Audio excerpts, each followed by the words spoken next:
After a fantastic episode 5, the question remains, can Secret Invasion maintain its momentum and deliver a strong finish, or will it follow the pattern of previous episodes where 4 out of 5 fizzled out? Let's find out how it unfolds.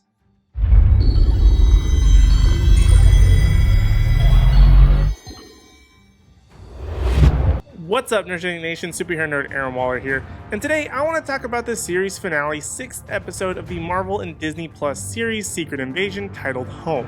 This episode finally brings Fury face to face with Gravik for a final showdown as he attempts to save humanity from extinction.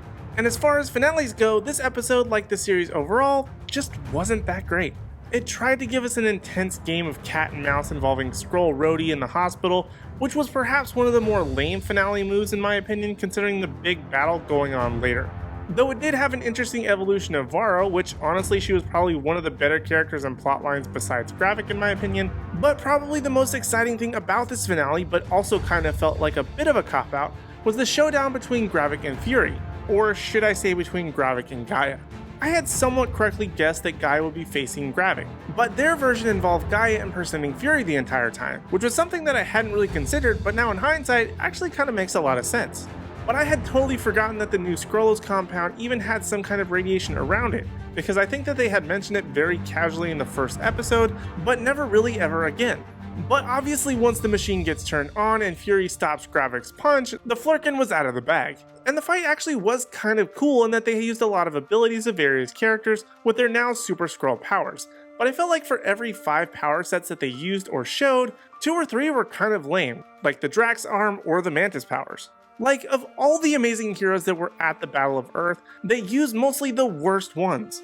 No Thor, no Spider-Man, mostly just hand-to-hand abilities that were the worst ones. Though they did use a few that were kind of cool, like Ebony Maw and Captain Marvel, though I think that one was more their flex to show a heavy power set being used and also kind of connect back to Fury. And the way that the fight ends also made no sense to me, as they have now astounding powers including Extremis for healing, and yet they kind of die easily with a strong beam to the stomach. Which, by the way, I totally called that Gravik would die, it's just the Marvel way. And the episode ends with Fury and his wife Varro reconciling and going back up to Saber to be a diplomat for a Kree-Skrull peace talks. For me, this series felt a bit nonsensical and ultimately went nowhere. Fury's back in space, the Skrull threat was moderately eliminated, but really only it was a few radicals and Talos, and Guy is now working with Fallsworth in what will likely just be a Fury-Talos 2.0 partnership. Almost everything is back to where they were when the series started, and really this series shouldn't have happened the way that it did, or really at all for that matter. It maybe tried to introduce a few new concepts and be a spy thriller, which is something that we haven't really seen since Winter Soldier, but no one is better by the end of it, and I don't foresee how the events of the show will impact any other characters' events or the greater MCU. And if it weren't for episode 5 and the Super Skrull fight in this episode, I would easily say that this was an absolute waste of time. Actually, you know what? I'll just go ahead and say that it was. I would even say that this was probably one of, if not the worst Marvel series I've seen yet. And I know that those are probably fighting words to a lot of people out there that somehow enjoyed this series, but it had the potential to be good, but it totally fumbled the bag, plain and simple. And for all those reasons that I laid out, the overall grade that I'm going to give Secret Invasion is a whopping 3 out of 10. I obviously wasn't a fan of this series. It had its moments, but they're so few and far between that the series just feels pointless, especially at this point in the MCU. There's nowhere to go from here to move this story forward, and everyone will have forgotten this story by the time the Marvels comes out in a few months. And honestly, I think I'm more excited that it's over now than what's to come next. So with that, those are my thoughts on the finale and overall series of Marvel's Secret Invasion, and now I want to hear from you in the Nerdgenic community. What did you think of the finale of Secret Invasion? What did you think about the series overall? Did it live up to your expectations, or did it disappoint? Let me know your thoughts in the comment section down below.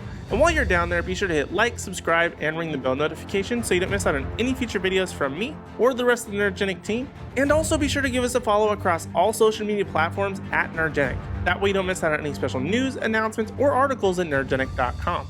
But in the meantime, if you want even more video content from us, check out my thoughts on the previous episodes of Secret Invasion right over here, or for more Marvel content, check out this playlist right over here. Other than that, thank you guys so much for watching, we really do appreciate it, and we hope to see you in the next video.